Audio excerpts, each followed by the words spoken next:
সুলাইমান আলাইহিস সালাম এই ঘোড়াটি দেখতেছে, এত সুন্দর ঘোড়া, জান্নাতি ঘোড়া। দেখতে দেখতে দেখতে দেখতে আসরের নামাজটা শেষ হয়ে গেছে, বেলা ডুবে গেছে গা, সূর্য যখন ডুবে গেছে গা, সুলাইমান আলাইহিস সালাম আল্লাহর একটা চিৎকার, আল্লাহ এই ঘোড়া দেখতে গিয়া, এই দুনিয়া দেখতে গিয়া আমার আখিরাত শেষ হয়ে গেল, আমার নামাজ ছুটে গেল, আল্লাহর কাছে কাঁদতেছে। সুলাইমান আলাইহিস সালাম ডাক দিয়া কয় যে এই একটা ছুরি লও, ছুরি লইয়া এই ঘোড়াগুলা পাগুলা কাটো আর গলাগুলা কাটো, কাটটা জমিনে ফালাই দেবে। 500 ঘোড়ারে, জান্নাতি ঘোড়ারে ছুরি দিয়া পাও কাটছে আর গলা কাটছে।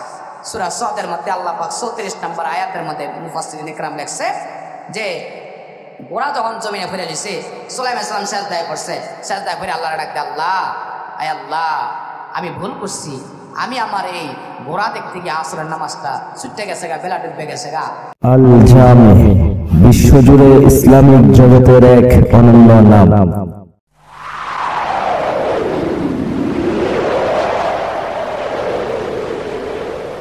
হক্কানি উলামায়ে কেরামের নিত্য নতুন ওয়াজ পেতে এখনো আমাদের চ্যানেলটি সাবস্ক্রাইব করুন।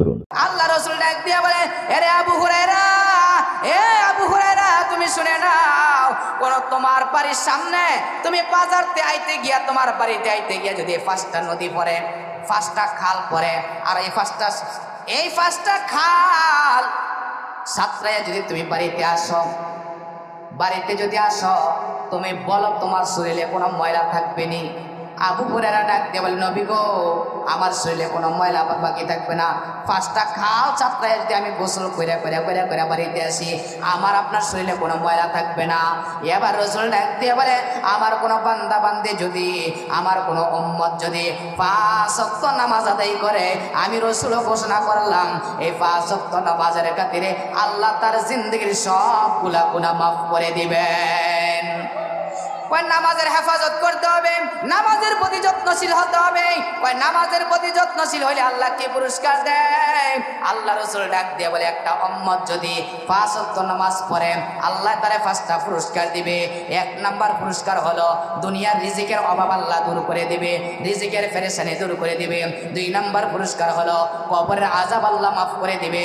3 নাম্বার পুরস্কার হলো যে আল্লাহ হাসরের ময়দানে ডাইন হাতে আমলনামা দিবে। 5 নাম্বার পুরস্কার হলো আল্লাহ তার বিনা হিসেবে জান্নাতি ঘোষণা করে দিবেন। নামাজের প্রতি যত্নশীল হওয়া দরকার। নামাজের প্রতি সবচেয়ে বেশি অবহেলা আর গাফলতি করে মহিলারা, জোরে কোন ঠিক কিনা? একটা খেতা দোয়া বাহির হয়েছে, খেতাটা দুই নামাজটা পড়লো, ওই খেতা দুইতে দুইতে জোহরেরটা নিয়ে আসরের কাছে নিয়ে ঠেহায়। তরকারিটা মাত্র ওই আইছে, তরকারিটা ওইলই বাতের ফ্যানটা গাইলে তারপরে নামাজটা বেঁধে দাঁড়াম। এই বাতের ফ্যান গাওতে গাওতে আসরের নামাজ নিয়ে মাগরিব ঠেহায়, এরকম আসরে নাই বলেন? মহিলারা জবর গাফলতি করে নামাজের মধ্যে।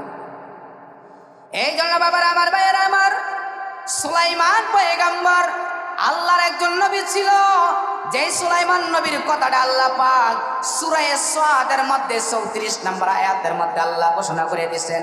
এই সুলাইমান নবীর উপর 1 ওয়াক্ত নামাজ ফরজ ছিল, ওই শুধু আসরের নামাজটা ফরজ ছিল। আল্লাহ পাক সুলাইমান নবীকে আল্লাহ পাক সারা পৃথিবীর বাদশাহী দান করছেন। 4 জন লোক সারা পৃথিবীর বাদশাহী করছেন। 2 জন ছিল মুসলমান, 2 জন কাফের। এর মধ্যে একজন হলো মুসলমানদের, একজন হলো হযরত সুলাইমান, আরেকজন বাদশা জুলকারনাইন, আমরা যাকে বাদশা সেকান্দার বলে চিনি। আর কাফেরদের মধ্যে একজন হলো নমরুদ, আরেকজন হলো বুখতেনাসর। এই 4 জন সারাটা পৃথিবীর রাজা বাদশা ছিল, বাদশাহী করছে। সুলাইমান আলাইহিস সালামকে আল্লাহ পাক সারা পৃথিবীর মধ্যে ঘুরা ঘুরা তার দেশ দেখবে, কি দিয়া দেখবে? আল্লাহ পাক খুশি হইয়া 500 ঘোড়া দিছে। 500 ঘোড়া জান্নাতের তেনে 500 ঘোড়া সুলাইমান নবীর জন্য আল্লাহ পাক দিছে। তো সুলাইমান আলাইহিস সালাম এই ঘোড়াটি দেখতাছে, এত সুন্দর ঘোড়া, জান্নাতি ঘোড়া। দেখতে দেখতে দেখতে দেখতে আসরের নামাজটা শেষ হয়ে গেছে, বেলা ডুবে গেছে গা, সূর্য যখন ডুবে গেছে গা, সুলাইমান আলাইহিস সালাম আল্লাহর একটা চিৎকার, আল্লাহ এই ঘোড়া দেখতে গিয়া, এই দুনিয়া দেখতে গিয়া আমার আখিরাত শেষ হয়ে গেল, আমার নামাজ ছুটে গেল, আল্লাহর কাছে কাঁদতেছে। সুলাইমান আলাইহিস সালাম ডাক দিয়া কয় যে এই একটা ছুরি লও, ছুরি লইয়া এই ঘোড়াগুলা পাগুলা কাটো আর গলাগুলা কাটো, কাটটা জমিনে ফালাই দেবে। 500 ঘোড়ারে জান্নাতি ঘোড়ারে ছুরি দিয়া পাও কাটছে আর গলা কাটছে। সূরা সদের মধ্যে আল্লাহ পাক 34 নম্বর আয়াতের মধ্যে মুফাসসিরিন ইকরাম লেখছে যে ঘোড়া যখন জমিনে ফেলে দিছে, সুলাইমান সালাম সেজদায় পড়ছে, সেজদায় পড়ে আল্লাহর ডাক দিয়ে, আল্লাহ আয় আল্লাহ আমি ভুল করছি, আমি আমার এই ঘোড়া দেখতে গিয়ে আসরের নামাজটা ছুটে গেছে গা, বেলা ডুবে গেছে গা। আল্লাহ খুশি হইছে, খুশি কয় তুমি আমার নামাজের প্রতি যত্নশীল হইছ, নামাজের পর মহাব্বত করছো, যাও আমি আল্লাহ খুশি হয়ে গিয়া 3টা পুরস্কার দিলাম। এর মধ্যে 1 নাম্বার পুরস্কার হলো যে আমি ডুবা সূর্যটারে আমি আল্লাহ পাক উঠাইয়া দিলাম, এটা 1 নাম্বার। 2 নাম্বার পুরস্কার যে তুমি নামাজের প্রতি যত্নশীল হওয়ার কারণে তুমি 500 ঘোড়ারে কলা কাটতে ফেলাই দিছ, যাও আমি আল্লাহ পাক তোমার হাওয়াই তখতা আল্লাহ পাক দান করলাম, হাওয়াই সিংহাসন দান করলাম। যে হাওয়াই সিংহাসনটা 27 মাইল লম্বা ছিল, 27 মাইল ফাঁস ছিল। এই হাওয়াই সিংহাসনটার মধ্যে 1 ইঞ্চি পরিমাণ স্বর্ণ দিয়া লেপ দেওয়া ছিল। এটার মধ্যে 70,000 চেয়ার ছিল। এই 70,000 চেয়ার বসত, 70,000 লোক লইয়া রাসূল আলাইহিস সালাম যখন যেখানে কইতো 1 মুহূর্তে বাতাসে তারে লয়ে যেত। সুবহানাল্লাহ কোন। ওই ঘোড়া দিয়া দৌড়াইলে সময় বেশি লাগতো, এই জন্য হাওয়াই তখত আল্লাহ পাক দান করে দিচ্ছেন। কিসের কারণে? নামাজের প্রতি যত্নশীল হওয়ার। 3 নাম্বার আরেকটা পুরস্কার আল্লাহ পাক দান করছেন, সেটা হলো আল্লাহ পাক যত জিন আছে, শয়তান আছে, ওই সমস্ত জিন্নাত গুলারে আল্লাহ পাক সুলাইমান আলাইহিস সালামের মুরিদ বানাই দিচ্ছেন। এই জন্য নামাজের প্রতি যত্নশীল হওয়ার কারণে আল্লাহ পাক এই সুলাইমান নবীকে 3টা পুরস্কার দিছে। এই জন্য বাবারা, দুনিয়াতে থাকার জায়গা না, আমার আপনার মরার পরে সর্বপ্রথম হিসাব হবে কিসের বলেন? নামাজের। নামাজ পড়বো না ছাড়বো বলেন? এই জন্য আল্লাহ পাক আমাদের সকলকে 5 ওয়াক্ত নামাজ বা জামাতের সাথে আদায় করার তৌফিক দান করার, সকলে বলেন আমিন।